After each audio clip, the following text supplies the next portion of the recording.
Hello everyone. So there is one topic under UPSC Science and Tech, and questions were asked in the prelims and mains in both exams. So in prelims the syllabus is given general science and current events of national and international importance. So whatever events जो भी events हो रहे हैं related to science and tech, the question will be asked on based on that. Similarly, we have a GS3 in which 4 topics are given of science and technology. One is application of science and technology and development, achievements of Indians in science and technology. For example, achievements we have asked the question of on BEC, that is Bose-Einstein condensate in year 2018, because Bose was an Indian scientist.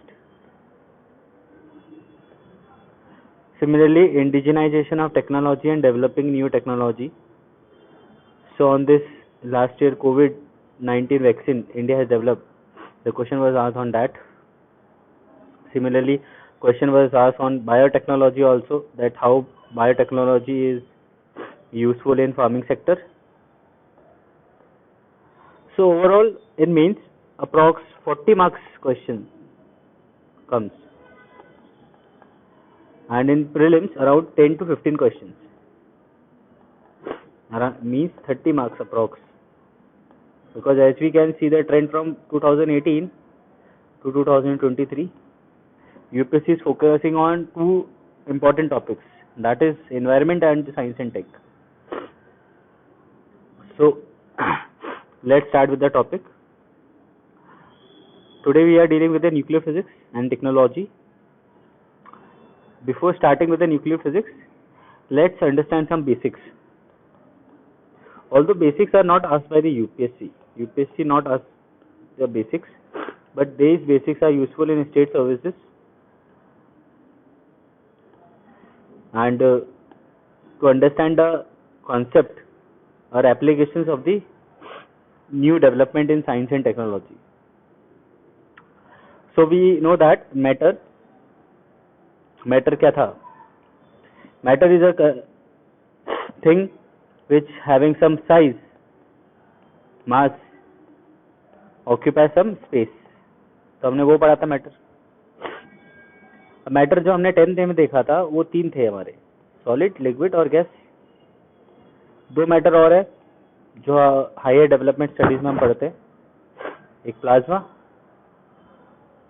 ठीक है, और एक balls-Einstein condensate. Plasma हमारा अभी nuclear, जब हम fusion की बात करेंगे उसमें पढ़ेंगे. प्लाज्मा वो स्टेट होती है जो कि अकर होती है 6 से लेकर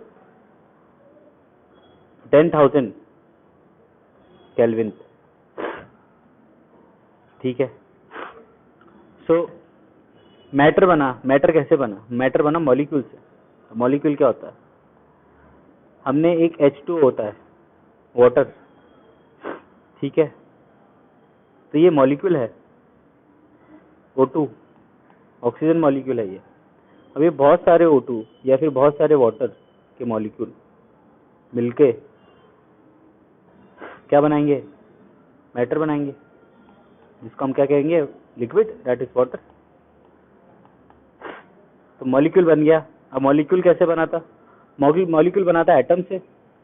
एटम हमें पता है that atom consist of nucleus and outer most electrons. तो ये बाहर इलेक्ट्रॉन हो गए, ये अंदर न्यूक्लियस हो गया. Nucleus consist of proton plus neutron. तो प्रोटॉन न्यूट्रॉन अंदर न्यूक्लियस में हो गया, इलेक्ट्रॉन बाहर हो गया. इलेक्ट्रॉन हमें पता है नेगेटिवली चार्ज होता है, प्रोटॉन हमें पता है पॉजिटिवली चार्ज होता है, और न्यूट्रॉन कैसा होता है? न्यूट्रल होता है, नो चार्ज ऑन न्यूट्रॉन. तो ये एटम का बेसिक स्ट्रक्चर है. इसको बेसिकली 2 लोगों ने समझाया था, बोर ने फिर रदरफोर्ड ने. इन दोनों के मॉडल होते हैं, रदरफोर्ड मॉडल और बोर मॉडल. अगर हम न्यूक्लियस को फर्दर देखें तो न्यूक्लियस में प्रोटॉन न्यूट्रॉन है. प्रोटॉन और न्यूट्रॉन फर्दर डिवाइड होते हैं क्वार्क्स में और ग्लून्स में, एंटी क्वार्क्स में, ये सब आता है. ये सब जो हम पढ़ते हैं ये आता है पार्टिकल फिजिक्स का पार्ट. तो ये जब हम डील करेंगे, जब हम पार्टिकल फिजिक्स से डील करेंगे, right now we dealing with the nuclear physics.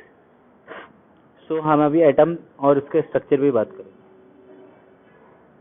तो बेसिक डेफिनेशन दे रखी है, atom is study of proton and neutron at the centre of an atom and interaction that hold them together in a space. ठीक है, अब basics पढ़ते हैं, atoms की कुछ टर्मिनोलॉजीज है।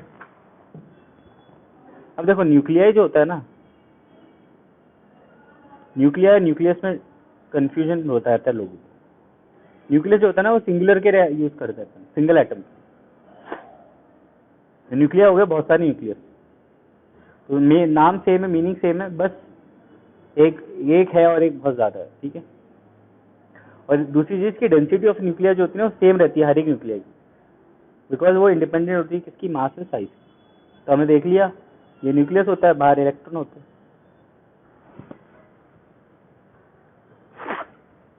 अब किसी भी एटॉमिक एलिमेंट का जो सिंबल होता है वो ये होता है। एक्स को हम कुछ भी कह सकते हैं, सी कह सकते हैं, एन कह सकते हैं, Na कह सकते हैं, सोडियम, नाइट्रोजन, कार्बन, लिथियम। ए को हम यहाँ पर प्लेस कर रहे हैं किससे, मास नंबर से, और एटॉमिक नंबर को हम किससे कर रहे हैं, शो, जेड से। ठीक है, अब बेसिक है, आइसोटोप क्या होता है। आइसोटोप होता है जिसका ए सेम हो, ए डिफरेंट हो, सॉरी ए डिफरेंट मतलब मास नंबर क्या हो वो डिफरेंट हो, और जेड सेम हो मतलब एटॉमिक नंबर सेम हो। तो ये रहा हाइड्रोजन का आइसोटोप, जेड सेम है और एटॉमिक नंबर डिफरेंट है, तो ये डिटोरियम होता है, आगे आके यूज आएगा हमारे। उसी तरह आइसोटोन्स होते हैं। आइसोटोन्स क्या होता है, जिसकी नंबर ऑफ न्यूट्रॉन सेम होते हैं। ऑक्सीजन हो गया, नाइट्रोजन हो, कार्बन हो गया, A minus Z, number of neutron is same in all these three element, तो this are called isotones. A मतलब मास नंबर, एटॉमिक नंबर, तो 16 minus 8 is 8। Similarly isobars, isobars क्या होता है, आइसोबार्स में होता है एटॉमिक नंबर जो होता है वो डिफरेंट होता है और एटॉमिक मास नंबर जो होता है वो सेम होता है। ठीक है, ये तो बेसिक था, this is very very basic, although these things are asked in state PCS, लेकिन आगे अंडरस्टैंडिंग के लिए भी काफी इजी रहेगा इसलिए। अब इम्पोर्टेंट कॉन्सेप्ट देखते हैं, रेडियो एक्टिविटी। रेडियो एक्टिविटी को हम न्यूक्लियर डीके कह ले, रेडियो एक्टिविटी कह ले, डिसइंटीग्रेशन कह ले, या न्यूक्लियर डिसइंटीग्रेशन कह ले, बात सेम है। अब रेडियो एक्टिविटी क्या होता है, बेसिकली यहाँ पर जो होते हैं ना एलिमेंट जो अनस्टेबल होते हैं ना वो पार्टिसिपेट करते हैं, क्योंकि everyone want stability in their life, हर कोई स्टेबिलिटी चाहता है। तो एलिमेंट्स भी क्या होंगे, वो अनस्टेबल होंगे, किसकी तरफ जाएंगे, स्टेबिलिटी की तरफ जाएंगे। और जब वो स्टेबिलिटी की तरफ जाते हैं तो वो 3 टाइप के डीके होते हैं उसके, अल्फा डीके, बीटा डीके और गामा डीके। ठीक है, या तो वो अल्फा के अंदर हाइड्रोजन हीलियम एटम दे देगा बाहर, ठीक है, बीटा में इलेक्ट्रॉन दे देगा नेगेटिव, और गामा में हमें रेडिएशन दे देगा। जैसे ये रहा कोई अनस्टेबल एटम था, उसका न्यूक्लियर अनस्टेबल था, तो बीटा रेज निकली, हाई एनर्जी इलेक्ट्रॉन निकल गया, गामा रेडिएशन निकल गया, इलेक्ट्रोमैग्नेटिक वेव्स होती है एक तरीके की, ये these are electromagnetic waves and these are alpha radiation, 2 proton 2 neutrons, helium बनता है। अब बेसिकली ये होता क्या है, इसका एक कर्व होता है जिसको हम कहते हैं बाइंडिंग एनर्जी कर्व। तो इस पे जो वाई एक्सिस पे होता है ना बाइंडिंग एनर्जी पर न्यूक्लियॉन्स होती है, और ये यहाँ पर होता है एटॉमिक मास नंबर। तो जो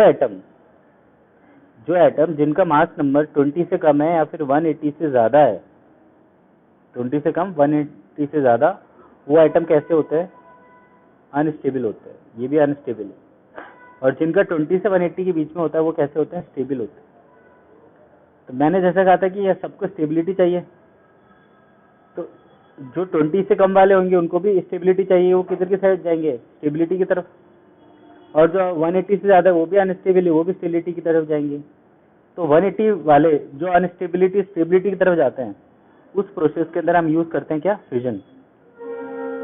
और जो 20 से कम वाले अनस्टेबिलिटी से स्टेबिलिटी की तरफ जाते हैं, उस प्रोसेस में हम यूज क्या करते हैं, फ्यूजन। यहाँ पर इंटीग्रेट करते हैं, यहाँ पर डिसइंटीग्रेट करते हैं। बाकी हम चीजें अभी जब न्यूक्लियर रिएक्टर पढ़ेंगे उसमें देखते हैं। This is a basic understanding of how radio activity works. तो जब भी इधर उधर जाएंगे ये स्टेबिलिटी की तरफ, तो ये 3 तरीके के डीके करेंगे। तो this is a very basic of radio activity. Discovery किसने करी थी? 1906 में। ठीक है, एक चीज याद रखो, वीक फोर्स, बीटा डीके जो है वीक फोर्स से होता है, और इलेक्ट्रोमैग्नेटिज्म न्यूक्लियर फोर्स से होता है बाकी तो, बिकॉज गामा रहता है इलेक्ट्रोमैग्नेटिक वेव से। ठीक है, और अल्फा रेडिएशन न्यूक्लियर फोर्स से होता है, और ये वीक फोर्स से होता है। वीक फोर्स, स्ट्रॉन्ग फोर्स, ये सब हम आगे पढ़ेंगे जब हम फोर्सेस के अंदर बात करेंगे। हाँ, हालांकि बता देता हूँ कि न्यूक्लियर फोर्स जो होता है ना, न्यूक्लियर फोर्स, ये वीक फोर्स होता है, वीक इंटरेक्शन होता है इसमें, वीक इंटरेक्शन। क्यों? क्योंकि -10⁻⁷ मीटर या 10⁻18 मीटर तक ही वैलिड है ये। अगर एटम न्यूक्लियस के अंदर एलिमेंट के बीच में, प्रोटॉन न्यूट्रॉन के बीच में अगर डिस्टेंस बढ़ गया इससे ज्यादा, तो वहां पर न्यूक्लियर फोर्स नहीं लगेगा, क्योंकि न्यूक्लियर फोर्स लगता है किसके बीच में? प्रोटॉन और न्यूट्रॉन के बीच में। उसी तरह एक होता है इलेक्ट्रोस्टैटिक फोर्स, अभी आगे आएगा। इलेक्ट्रोस्टैटिक फोर्स लगता है चार्जेस के बीच में, चाहे नेगेटिव चार्ज हो जाए दो, चाहे दो पॉजिटिव चार्ज हो जाए इन दोनों के बीच में, या फिर नेगेटिव पॉजिटिव के बीच में, मतलब इलेक्ट्रॉन प्रोटॉन हो गया या फिर प्रोटॉन प्रोटॉन हो गया। ठीक है, तो इलेक्ट्रोस्टैटिक फोर्स और ये न्यूक्लियर फोर्स, ये दोनों चीजें यूज आएगी आगे। याद रखना, ये न्यूक्लियर फोर्स जो है वो वीक फोर्स होता है, वीक इंटरेक्शन होता है, तो बहुत ही छोटे समय पे और छोटे डिस्टेंस पे लगेगा। इलेक्ट्रोस्टैटिक की रेंज हाई होती है। अब आगे देखते हैं हम टाइप्स ऑफ न्यूक्लियर रिएक्शन। अब न्यूक्लियर रिएक्शन दो तरीके के हैं, एक तो है फ्यूजन। अब नाम से पता चल रहा है फ्यूज मतलब फ्यूज करेंगे हम दोनों को, क्या करेंगे? मिक्स करेंगे या फिर ऐड करेंगे। उस तरह एक फ्यूजन होता है। ठीक है, तो पहले फ्यूजन देखते हैं। Fusion is what? Stability achieve करनी है तो क्या एटम एक दूसरे को फ्यूज करेंगे, जैसे हाइड्रोजन एटम है, तो ये दोनों एक दूसरे में फ्यूज करेंगे तो क्या बना लेंगे? हीलियम बना लेंगे। Although these things will not going to ask in exam, लेकिन मैं बता रहा हूँ कि दोनों अनस्टेबल एटम थे, दोनों के न्यूक्लियर अनस्टेबल थे, दोनों एक दूसरे में फ्यूज हुए, हीलियम एटम बना लिया इसने। ठीक है, एनर्जी रिलीज कर दी और एक न्यूट्रॉन रिलीज कर दिया, तो ये स्टेबिलिटी हो गया। हीलियम क्या है? स्टेबल है। ठीक है, इनर्ट गैस बन जाता है हीलियम से। लेकिन जो फ्यूजन रिएक्शन है ना, वेरी डिफिकल्ट टू अचीव है। व्हाई? बिकॉज यहाँ पे प्लाज्मा स्टेट चाहिए होती है फ्यूजन रिएक्शन के लिए। अब मैंने बताया प्लाज्मा स्टेट क्या होती है। प्लाज्मा स्टेट जो है, मैटर की हमने 5 स्टेट की बात करी थी। प्लाज्मा स्टेट जो है ना, वो 6 से लेकर 10,000 केल्विन के यहाँ पर अचीव होती है, क्योंकि नॉर्मल कंटेनर में या नॉर्मल रूम में पॉसिबल नहीं है, तो इस स्टेट को मेंटेन करना भी डिफिकल्ट होगा। इसलिए स्टेट नॉर्मली कहाँ आ जाती है? स्टार्स के अंदर, जैसे सन के अंदर होता है। ठीक है, आगे जाके हम बात करेंगे कैसे हमने अर्थ के ऊपर इस प्रोसेस को लिया है काम में, और कैसे हमने सक्सेस पाई है इसके अंदर। नाउ बेसिकली यहाँ पर जो फ्यूजन रिएक्शन में 2 तरीके के फोर्स लग रहे हैं, और अगर हम एटम के अंदर बात करें तो 2 तरीके के फोर्स लगते हैं। एक तो न्यूक्लियस हो गया, न्यूक्लियस में हमें पता है न्यूट्रॉन प्रोटॉन है, एक बाहर इलेक्ट्रॉन्स है।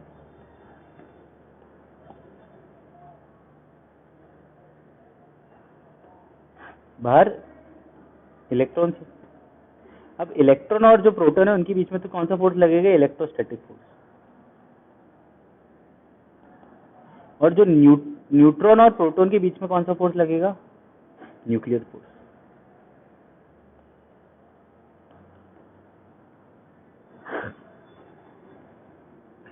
अब फ्यूजन रिएक्शन की कंडीशन क्या है?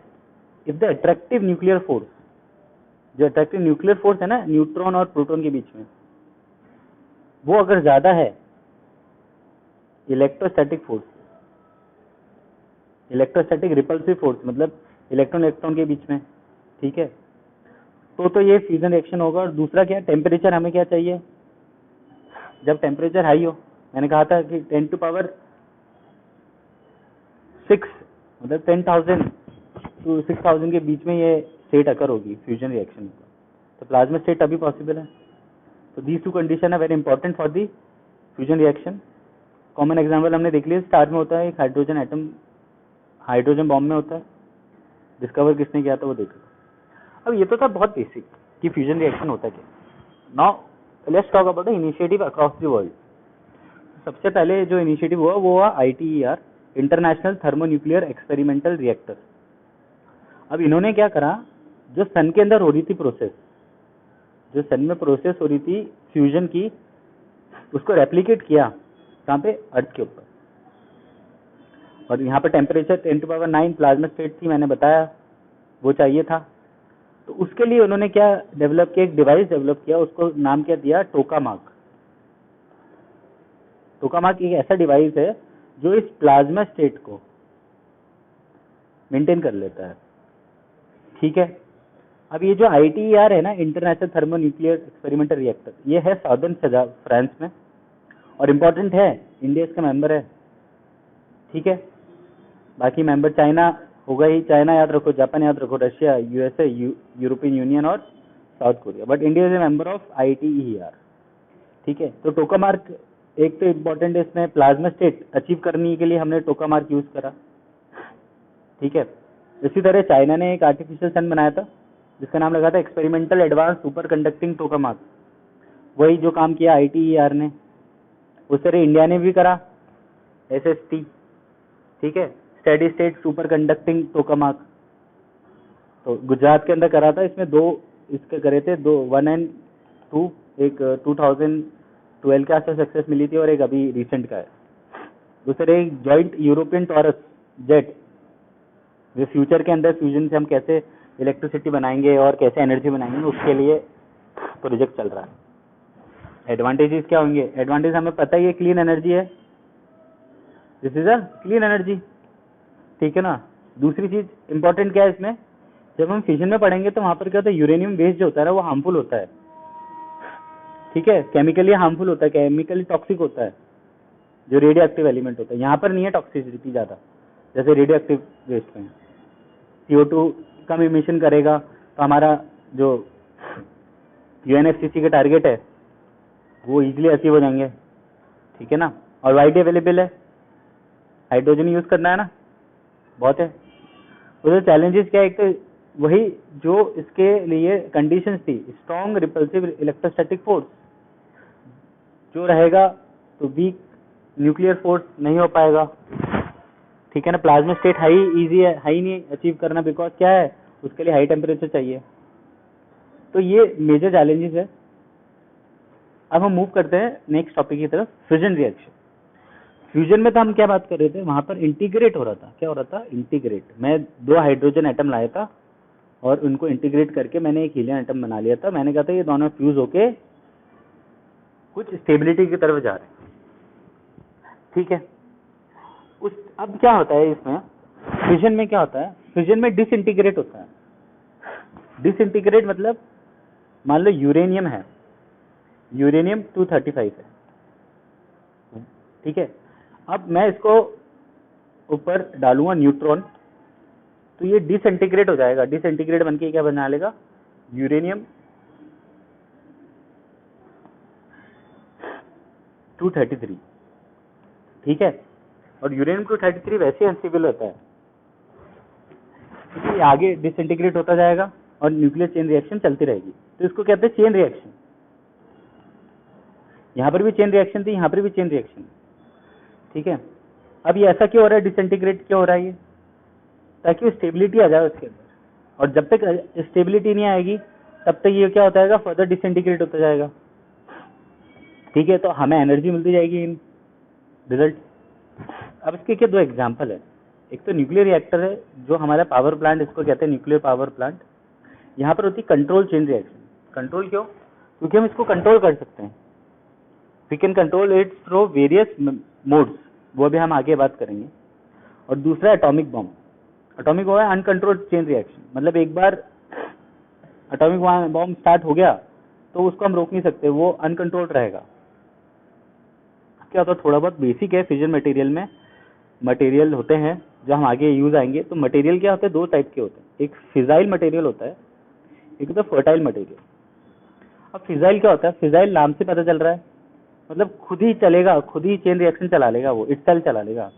तो इस तरीके जैसे हमारे यूरेनियम 233 हो गया, यूरेनियम 235 हो गया, प्लूटोनियम 239 हो गया, 241 हो गया, ये होते हैं फिजाइल मटेरियल। मतलब इसके अंदर मेरे को बाहर से इरेडिएशन की जरूरत नहीं पड़ेगी, ये खुद ही केपेबल होता है रिएक्शन को चलाने में, खुद ही न्यूक्लियर फ्यूजन करवाएंगे और खुद ही एनर्जी प्रोड्यूस करेंगे। ठीक है, लेकिन क्या है यहाँ पर problem, the basic problem is जो नेचुरल यूरेनियम है ना, वो सिर्फ 0.7% है ऑफ यूरेनियम 235 का। ठीक है ना, बाकी जो है ना वो 99.3% यूरेनियम 238 है। अब यूरेनियम 238 जो है ना वो फर्टाइल है, फिजाइल नहीं है। यूरेनियम 235 तो फिजाइल है, तो खुद ही चेन रिएक्शन चला लेगा, but uranium 238 is fertile material. Fertile material क्या होता है, फर्टाइल मटेरियल वो that is not capable of itself, but convert हो सकता है किसमें, फिजाइल मटेरियल में, through irradiation in a nuclear reactor. तो हम यहाँ पर क्या होगा, न्यूट्रॉन तो जाएगा ही, कोई भी है, जैसे थोरियम ले लिया, थोरियम 232 प्लस न्यूट्रॉन, तो ये जाएगा ही। इसके अंदर हम रेडिएशन भी डाल देंगे न्यूक्लियर रिएक्टर में, तो ये फर्दर डिसइंटीग्रेट होके क्या बना लेगा, मान लो यूरेनियम 233 बना लिया। ठीक है, तो यहाँ पर खुद नहीं है ये फर्टाइल, इसको बनाना पड़ रहा है हमें फिजाइल, खुद फिजाइल नहीं है, हमें इसको फिजाइल बनाना पड़ रहा है, थोड़ा डिफरेंट प्रोसेस। अब क्या है, इंडिया की बेसिक प्रॉब्लम क्या है, इंडिया के अंदर नेचुरल यूरेनियम बहुत कम है, but we have lots of monazite ore. Monazite ore है, और मोनजाइट ओर क्या है, थोरियम बनाने के लिए काम में आती है। मोनजाइट से हम थोरियम बना सकते हैं, बेसिकली ये केरला कोस्ट में मिलती है मेनली। ठीक है ना, तो और लेकिन थोरियम क्या है, फर्टाइल मटेरियल है, तो we need to convert this fertile into a fissile material, but monazite ore is abundant on Indian land. एक और चीज होती है इसमें, न्यूक्लियर एनरिचमेंट। अब न्यूक्लियर एनरिचमेंट क्या होता है, जो नेचुरल यूरेनियम होता है ना, यूरेनियम 235, अब इसके अंदर जो परसेंटेज होती है ना वो बहुत कम होती है यूरेनियम की इसके अंदर। ठीक है ना, इसके अंदर बाकी इम्प्योरिटीज होती है। अब हमें अगर कॉस्ट इफेक्टिव या प्रॉपर न्यूक्लियर फ्यूल चाहिए, तो हमें इसके अंदर level of natural uranium increase करना पड़ता है, तो हम उसको कहते हैं न्यूक्लियर एनरिचमेंट। तो हम करते हैं 7% से लेकर 20%, 5%, ऐसे कुछ। 20% मैक्सिमम करा है अभी कनाडा के अंदर होता है, इंडिया 7% के आसपास ही करती है, 5%, 7%। ठीक है, क्योंकि जो एनरिचमेंट के लिए भी क्या होता है, स्पेशल इक्विपमेंट चाहिए होता है, स्पेशल प्रोसेस होता है, सेंट्रीफ्यूगल प्रोसेस होता है, जैसे इसके अंदर एक है ना, उससे हम न्यूक्लियर एनरिचमेंट करते हैं। अब उससे क्या हार्मफुल एनवायरमेंट इफेक्ट भी होता है, तो इतना आसान नहीं है करना, इसलिए न्यूक्लियर एनरिचमेंट करते हैं, लेकिन वो लिमिटेड क्वांटिटी में करते हैं। अभी छोटी कंट्रीज, बड़ी कंट्रीज कर रही है, अभी कनाडा कर रही है, यूएसए कर रही है, वो भी लार्ज स्केल पे कर रही है, लेकिन वो 20% तक ही कर पाती है, क्योंकि उसको इसका कॉस्ट भी ज्यादा है, एनवायरमेंट कॉस्ट भी ज्यादा है। हम बात करते हैं दूसरी, अब न्यूक्लियर रिएक्टर, ये सब तो हम बेसिक थे। ठीक है, अब हम बात करते हैं आगे न्यूक्लियर रिएक्टर। न्यूक्लियर रिएक्टर क्या है, न्यूक्लियर रिएक्टर वही जो हमने ये सब बेसिक पढ़ा ना, उसी तरह का एक डिवाइस है न्यूक्लियर रिएक्टर, जो कि क्या करवाता है, फिजन रिएक्शन करवाता है। जो हमने फिजन रिएक्शन पढ़ा, उस फिजन रिएक्शन कराने का एक डिवाइस है ये। ठीक है, अब इसके क्या कुछ इक्विपमेंट्स होते हैं, इसमें फ्यूल जो होता है, या तो हम यूरेनियम 235 फ्यूल ले सकते हैं, प्लूटोनियम 238 ले सकते हैं, एक्सेट्रा एक्सेट्रा, जो भी फ्यूल हमने बात करी थी। अब मॉडरेटर भी होता है इसमें। मॉडरेटर क्या क्या है जी, अब क्या होता है, जो हम न्यूट्रॉन है ना, हम न्यूट्रॉन डाल रहे हैं डिसइंटीग्रेट करने के लिए, मान लो यूरेनियम 235 लिया, हम इसमें न्यूट्रॉन डाल रहे हैं। अब ये न्यूट्रॉन का आउट ऑफ कंट्रोल ना चले जाए, स्पीड इसकी इंक्रीज ना हो जाए, तो इसको कंट्रोल रखना पड़ेगा, क्योंकि अगर हम न्यूट्रॉन को कंट्रोल रखेंगे, न्यूट्रॉन को कंट्रोल में रखेंगे, तो हमारी चेन रिएक्शन कैसी रहेगी, कंट्रोल चेन रिएक्शन रहेगी, वरना अनकंट्रोल्ड हो जाएगी। तो उसको स्लो डाउन करने के लिए हम मॉडरेटर यूज करते हैं। अब मॉडरेटर जो होते हैं ना, वो हैवी वाटर के, जैसे D2O के बने हुए रहते हैं, ग्रेफाइट के बने हुए रहते हैं। या हम नॉर्मल जनरली वाटर भी यूज कर सकते हैं। उसी तरह क्या होता है, अब फिजन रिएक्शन हो रहा है, डिसइंटीग्रेशन हो रहा है, तो एनर्जी प्रोड्यूस होगी, एनर्जी प्रोड्यूस होगी तो टेम्परेचर भी इंक्रीज होगा। तो हम वहाँ पर क्या यूज करते हैं, कूलेंट यूज करते हैं। कूलेंट या तो हम लाइट वाटर का यूज करेंगे, मोल्टन सोडियम का यूज करेंगे, सेक्टर। उस तरह क्या होता है, हम न्यूट्रॉन की स्पीड को डिक्रीज और इंक्रीज करने के लिए हम मॉडरेटर यूज कर रहे थे, लेकिन मान लो अबंडेंट ऑफ न्यूट्रॉन जाने लग गए, हम उसको अगर ऑब्जर्व करना है तो हम वहाँ पर क्या करते हैं, हम कंट्रोल रॉड्स की यूज करते हैं। कंट्रोल रॉड्स बनी हुई होती है कैडमियम की, बोरोन की, इन सब की, ठीक है। तो ये हमने 4 चीजें देखी, fuel, moderator, coolant, control rod. These things are useful in MCQ, जब हम स्टेट सर्विसेज में ज्यादा पूछते हैं, लेकिन यूपीएससी भी पूछ सकता है। ना बेसिकली जो है ना, there are 3 stages of nuclear programme. One is pressurized heavy water reactor, that is PHWR। एक है फास्ट ब्रीडर रिएक्टर और एक है एडवांस हेवी वाटर रिएक्टर। इसमें तीनों में डिफरेंस सिर्फ इतना है कि हम यहाँ पर फ्यूल कौन सा यूज कर रहे हैं, मॉडरेटर कौन सा यूज कर रहे हैं और कूलेंट कौन सा यूज कर रहे हैं। ये 3 चीजें यहाँ पर डिफरेंट हो जाती है, ठीक है। तो जैसे प्रेशराइज हैवी वाटर रिएक्टर है, उसके अंदर हम नेचुरल यूरेनियम 235 यूज कर रहे हैं, जो कि क्या प्रोड्यूस कर देता है, प्लूटोनियम 239। अब मॉडरेटर और कूलेंट क्या है यहाँ पे, D2 और डिटोरियम ऑक्साइड और हैवी वाटर है। उसी तरह फास्ट ब्रीडर रिएक्टर के अंदर हम क्या यूज करते हैं, प्लूटोनियम 239, जो कि डिसइंटीग्रेट होकर क्या बन जाता है, यूरेनियम 238, आर्टिफिशियल यूरेनियम जिसको हम कहते हैं। और हमने मॉडरेटर कूलेंट वही जो ऊपर वाले हैं। तो ये जो 2 रिएक्टर्स है ना, ये very common, these are very common. हर कंट्री, इवन इंडिया भी इसमें काफी ज्यादा एनर्जी प्रोड्यूस कर रही है। लेकिन एडवांस हैवी वाटर रिएक्टर जो कि अभी डेवलपिंग स्टेज में है, it is in developing stage. Why?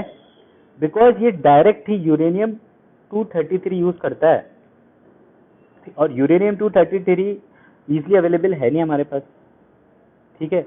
और यहाँ पर क्या होता है, फ्यूल जो होता है ना, वो थोरियम यूरेनियम साइकिल चलती है। मतलब थोरियम से हम पहले यूरेनियम लेते हैं, क्योंकि थोरियम फिजाइल मटेरियल है नहीं, फिर हम यूरेनियम 233 को यूज करते हैं एज अ फ्यूल। तो यहाँ पे डायरेक्टली यूज हो रहा है यूरेनियम 233 का, ठीक है। तो अब इसको एक सेल्फ सस्टेनिंग भी हो जाता है ये, मतलब एक बार यूरेनियम 233 स्टार्ट हो गया, चेन रिएक्शन होता रहेगा, सेल्फ सस्टेनिंग है, ठीक है।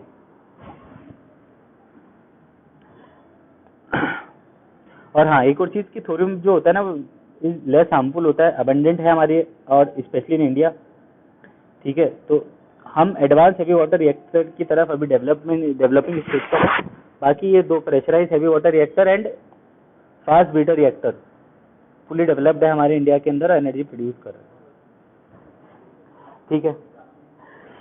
बेसिकली हमारे जो इंडिया में न्यूक्लियर रिएक्टर प्रोग्राम जो एनर्जी है, वो 1.7% के अप्रॉक्स कंट्रीब्यूट करती है हमारी टोटल एनर्जी प्रोडक्शन के अंदर, ठीक है। 6.78 ऐसे कुछ है 2021-2022 का डेटा। टोटल जो एनर्जी प्रोडक्शन है वो हमारी अप्रॉक्स 392 है, जिसमें से 6.78 क्या है, न्यूक्लियर एनर्जी के थ्रू हमारी जो एनर्जी प्रोड्यूस होती है, इलेक्ट्रिसिटी। अब हम बात करते हैं इंडिया के न्यूक्लियर प्रोग्राम की। अब इंडिया का न्यूक्लियर प्रोग्राम क्या है, सबसे पहले आया था एटॉमिक एनर्जी कमीशन 1948। देन हमारा बना डिपार्टमेंट ऑफ एटॉमिक एनर्जी 1954। तो ये कोई अमेंडमेंट से भी नहीं बना, कोई लॉ से नहीं बना, डायरेक्ट प्रेसिडेंशियल ऑर्डर से बना था, और पीएमओ के अंडर आता है ऑफ एटॉमिक एनर्जी। उसी तरह डिपार्टमेंट ऑफ स्पेस, वो भी किसके अंडर में आता है, पीएमओ के अंडर में आता है, डायरेक्टली अंडर दी पीएमओ। तो they directly reports to PMO. अब ये डिपार्टमेंट ऑफ एटॉमिक एनर्जी है ना, इसके नीचे 4 ऑर्गेनाइजेशंस है। एक है atomic mineral directorate for research and exploration, Hyderabad में है। एक्सप्लोरेशन और रिसर्च से पता चल गया है कि ये लोग एटॉमिक मिनरल्स का रिसर्च करेंगे, एक्सप्लोर करेंगे कहाँ कहाँ पर है। दूसरी ऑर्गेनाइजेशन है हैवी वाटर बोर्ड मुंबई, जो हमारे को कूलेंट और मॉडरेटर के लिए हैवी वाटर की जरूरत होती है, उसको ही प्रोड्यूस करता है ये ऑर्गेनाइजेशन। तीसरा है Indian earth rare limited, India and earth rare limited क्या है, ये रेयर अर्थ एलिमेंट्स को प्रोड्यूस करता है। रेयर अर्थ एलिमेंट्स क्या होते हैं, जैसे thorium. Thorium is a rare earth element, हमारे यूज हो रहा है यहाँ पे न्यूक्लियर एनर्जी के अंदर, ठीक है ना। तो वहाँ यूज होता है, जैसे इल्मेनाइट हो गया, ठीक है, मॉन्जाइट हो गया। तो ये सब क्या है, Indian earth rare limited Mumbai इन सबको प्रोडक्शन करता है। और आखिरी हमारी uranium corporation of India limited Jharkhand. तो यहाँ पर रिसर्च और एक्सप्लोरेशन तो हो गया, अब माइनिंग कौन करेगा, माइनिंग प्रोडक्शन कौन करेगा, तो इसका काम है माइनिंग एंड प्रोडक्शन करने का, ठीक है। तो हमने ये 4 ऑर्गेनाइजेशन पढ़ी डिपार्टमेंट ऑफ एटॉमिक एनर्जी के अंडर जो है। होमी भाभा ने निकाली थी, होमी भाभा ने इसके लिए काफ़ी ज़्यादा काम किया था। हमारा जो न्यूक्लियर एनर्जी है वो 5th largest source of electricity है, ठीक है। हाँ, एक और चीज़, atomic energy establishment as Trombay, जो कि लेटर बन गया बार्क, जिसको हम कहते हैं बाबा एटॉमिक रिसर्च सेंटर, वो हमारे को बनाता है कनाडा की हेल्प से, under Colombo plan, and USA ने हमारे को हेल्प करी थी under atom for peace programme, ठीक है। तो ये इंपॉर्टेंट है, याद रखना कि बार्क जो 1957 में टोरम्बे में, पहले तो एटॉमिक एनर्जी एस्टेब्लिशमेंट हुआ 1954 में, देन बार्क 1967 में बना with the help of Canada and USA. अब रिसर्च रिएक्टर के अलग अलग नाम होते हैं, अस्परा हो गया, कामिनी हो गया, ध्रुव हो गया, ठीक है। फर्स्ट न्यूक्लियर रिएक्टर देख लो, ठीक है। अब क्या है, हाँ एक और चीज, हमारे जो लॉन्ग टर्म हमने अभी स्ट्रेटेजी प्लान है, जो कार्बन लो कार्बन फुटप्रिंट के लिए हमने जो यूएनएफसीसी में अभी लेटेस्ट जो दिया है, उसके अंदर न्यूक्लियर एनर्जी का इम्पोर्टेंट रोल है।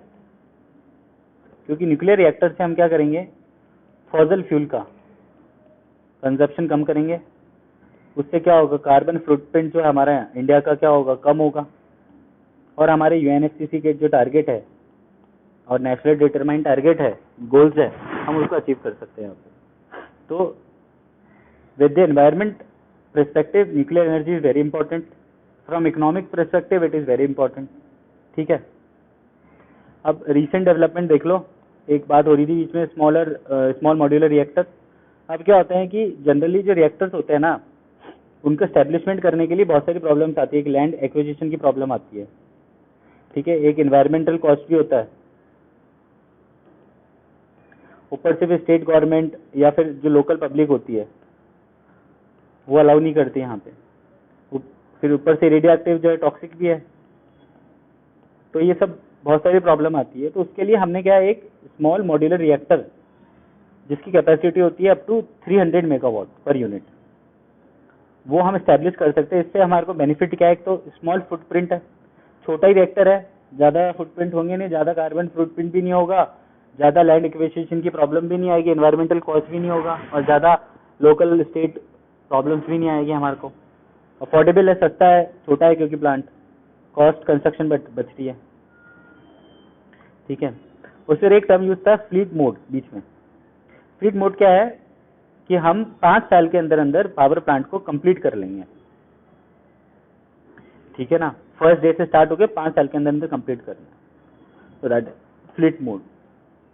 अब हमारे कुछ इंटरनेशनल ऑब्लिगेशंस है, बिकॉज न्यूक्लियर रिएक्टर जो न्यूक्लियर एनर्जी है, दिस इज एनर्जी जिसका पीसफुल यूज तो है, लेकिन इसका डिस्ट्रक्टिव यूज भी है। अगर टेररिस्ट के हाथ लग गया तो कोई कंट्री ने इसका मिसयूज किया, तो it can be harmful for the human existence of the human life. तो उसी तरीके से हमारा एक international atomic energy agency IAEA setup हुआ 1957 with the help of UN as a World Atom for Peace Organization। Basically ये nuclear field के अंदर ही काम करता है, और इसकी सबसे इम्पोर्टेंट एक प्रोटोकॉल है कि ओनली सिविलियन न्यूक्लियर रिएक्टर, क्योंकि डिफेंस के तो जाएंगे नहीं, वैसे भी डिफेंस के तो कोई भी कंट्री रिवील नहीं करेगा, लेकिन जो सिविलियन न्यूक्लियर रिएक्टर है वो IAEA के सेफगार्ड के अंदर आते हैं। लेकिन कौन सी सिविलियन न्यूक्लियर रिएक्टर? सिर्फ वो civilian nuclear reactor which are importing uranium और are using imported nuclear fuel in their plant. तो इंडिया के क्या है, 22 न्यूक्लियर रिएक्टर में से 14 जो है ना वो IAEA के अंदर यूज आता है। मतलब हमारे 14 जो न्यूक्लियर पावर प्लांट्स है वो इंपोर्टेड या तो यूरेनियम यूज करते हैं या फिर न्यूक्लियर फ्यूल यूज करते हैं। ठीक है ना। इंडिया फाउंडिंग मेंबर था, याद रखना, इंपॉर्टेंट फॉर प्रीलिम्स है। अब क्या है, एक और ऑर्गेनाइजेशन है NSG।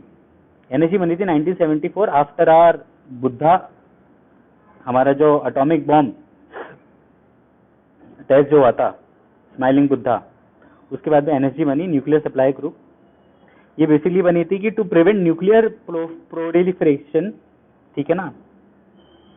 अब कैसे हम nuclear proliferation, sorry I am not able to pronounce it, कैसे करेंगे हम? How? By controlling exporting material, technology and materials. ठीक है ना। हम जो एक्सपोर्टिंग मटेरियल है, टेक्नोलॉजी यूज हो रही है न्यूक्लियर एनर्जी के अंदर, उसको कंट्रोल करेंगे, पीसफुली यूज करेंगे। लेकिन India is not a member of this. क्यों? Because to become a member of NSG, NPT का मेंबर होना बहुत जरूरी है। NPT क्या है भैया? NPT है treaty on the non proliferation of nuclear weapon 1968, that is NPT। अब इसको NPT का जो मेंबर है वही NSG का मेंबर बन सकता है। तो being a member of NSG, it is important to be member of NPT। अब इसके अंदर नॉन पार्टीज मतलब कौन कौन सी नहीं है? इंडिया है नहीं है, पाकिस्तान नहीं है, नॉर्थ कोरिया नहीं है, इजराइल नहीं है, साउथ सुडान नहीं है। ये 5 कंट्रीज नहीं है। क्यों नहीं है?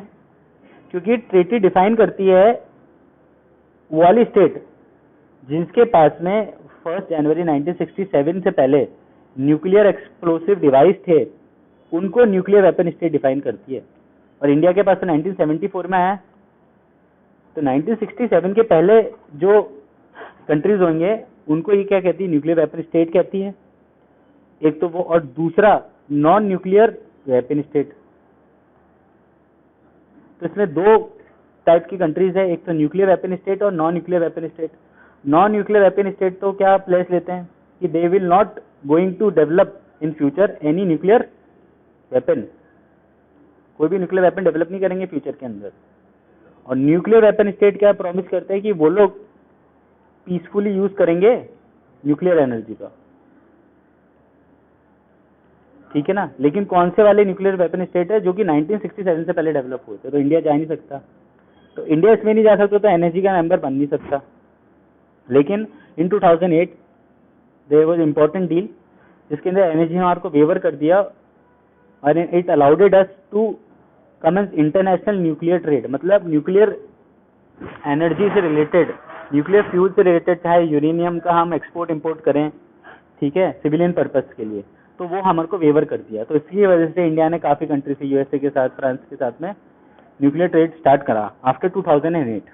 And India is the only country, remember this, India is the only country जिसको वेवर मिला है आज तक। ठीक है। अब आगे बढ़ते हैं। आगे इंडिया का न्यूक्लियर बॉम्ब टेस्ट हुए थे 2, एक Pokhran 1, Pokhran 2, 1970 smiling Buddha, 1988 operation Shakti. This is a major landmark in our history of India, जहाँ पे इंडिया ने न्यूक्लियर एनर्जी में काफी ज्यादा डेवलप करा। अब now let's move towards some basic prelims questions which were asked in the last 5 years, 4 years. In 2018, one question was asked, what are the consequences of a country becoming a member of NSG? यहाँ पे पूछा NSG का member बनने के लिए क्या क्या consequences है, मतलब क्या क्या हो जाएगा, what will be the result, outcome of becoming the member of NSG. It will have access to latest and more efficient nuclear technology. Yes, हमने देखा था अभी, NSG का मेंबर बनेंगे तो हमें टेक्नोलॉजी मिलेगी। कंट्रोलिंग एक्सपोर्टिंग मटेरियल, मतलब टेक्नोलॉजी को कंट्रोल भी करेंगे तो पीसफुल यूज भी होगा। दूसरा, it automatically becomes a member of NPT। No no no, हमने कहा था कि NPT का मेंबर बनने के लिए, NSG का मेंबर बनने के लिए NPT इज वेरी इंपॉर्टेंट। ठीक है ना। तो यहाँ पर रिवर्स कर दी, यूपीएससी की आदत है रिवर्स करके स्टेटमेंट को लिख देना, ठीक है ना। तो statement 2 is wrong, statement 1 is wrong, तो answer is A. Second question, asked in 2020 in India, why are some nuclear reactors IAEA safeguard while others are not? हमने पढ़ा था अभी, अगर IAEA के सेफगार्ड के अंदर क्यों रखे जाते हैं, तो let's see the option. Some use uranium, other use thorium. No, it is a full statement, ठीक है ना, बहुत ही फुल स्टेटमेंट है, बहुत जनरल स्टेटमेंट है। क्या मतलब होगा some use uranium other use thorium? है तो भैया दोनों ही, these both are nuclear fuel, ठीक है। Some use imported uranium and other use domestic supplies, very correct. हमने ये तो बात करी थी कि जो इम्पोर्टेड यूरेनियम है, जो civilian reactor imported uranium use कर रहे हैं, उसको IAEA सेफगार्ड देगा, तो B is the correct option. बाकी तो ऑप्शन भी देख लेते, some are operated by foreign enterprises, other are operated, no. हम न्यूक्लियर रिएक्टर जैसी चीज़ जो कि हार्मफुल हो सकती है, हम उसको फॉरेन एंटरप्राइजेज की ईजिली हवाले करेंगे नहीं। और हम जो भी करते हैं, जैसे रशिया के साथ में हमारा न्यूक्लियर डील चलता है या दूसरी कंट्रीज के साथ में, तो बहुत ही कंट्रोल मैनर में चलता है वो। Some are state owned, other are privately owned, no. The answer is B. Third question, in the Indian context, what is the implication of ratifying the additional protocol of the International Atomic Energy Agency as in 2018? Additional protocol मैंने बताई थी क्या होती है। The civilian nuclear reactor come under IAEA safeguard. A is the answer, ठीक है। बाकी option भी देख लो, मिलिट्री न्यूक्लियर इंस्टॉलेशन। अब मिलिट्री डिफेंस जो है is a secret thing for any country, nobody will going to reveal a defence installation. अगर हमारे डिफेंस के अंदर इंस्टॉल होगा भी तो India, neither other country will going to reveal it in general in world. Third option is, तो ये logical है, इसको हम एलिमिनेट कर सकते हैं। The country will have the privilege to buy uranium from the NSC, no. NSC के लिए तो चाहिए NPT, पहली बात तो, ठीक है ना। तो this is also wrong. The country automatically become um, no, how it is possible, ठीक है। Now moving towards the question number 5, asked in 2023, देख लो।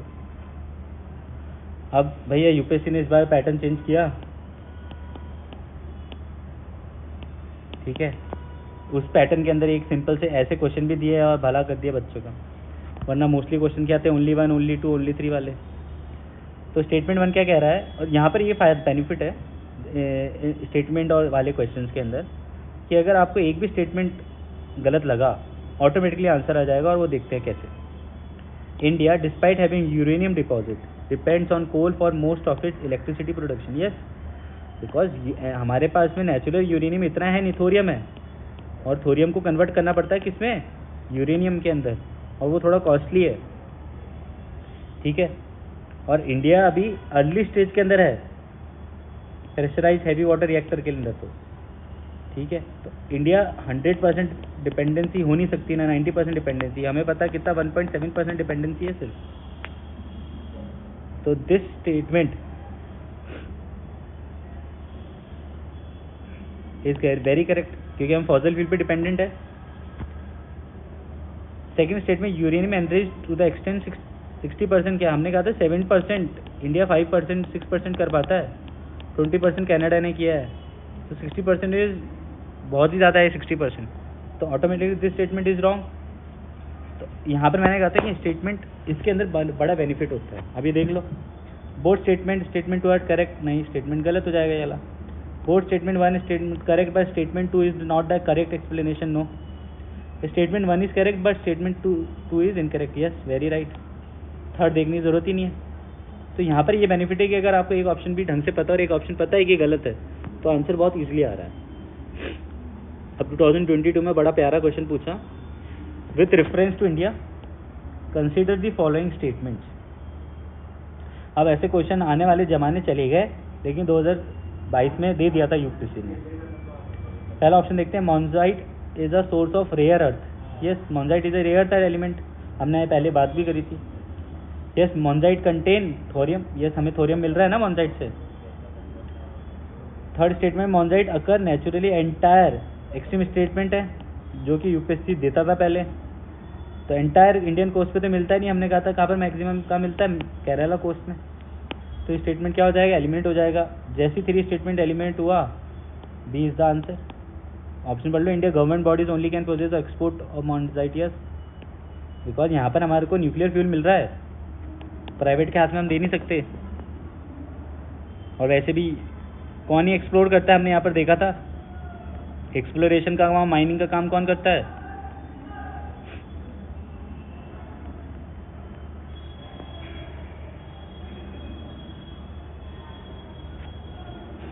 एटॉमिक मिनरल डायरेक्टरेट क्या करेगा, एक्सप्लोर करेगा।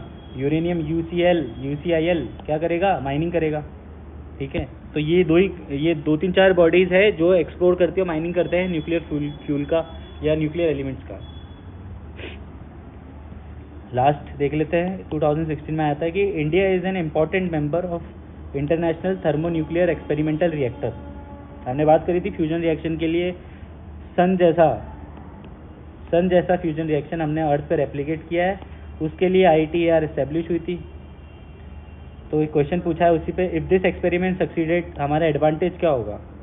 It can use thorium, no, thorium is a nuclear fusion में काम में आ रहा है, तो statement is wrong. It can attain a global role in satellite, no, दिख रहा है थर्मोन्यूक्लियर एक्सपेरिमेंटल रिएक्टर है, जिसने थोड़ा सा भी पढ़ा होगा सैटेलाइट में तो यूज ही नहीं हो रहा।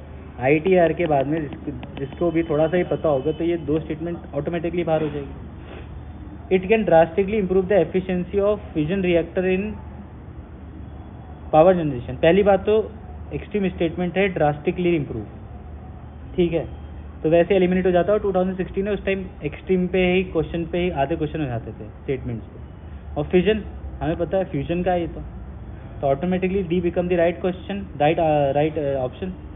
Look at the option, it can build fusion reactors for power generation, yes, replicate कर रहे हैं ना।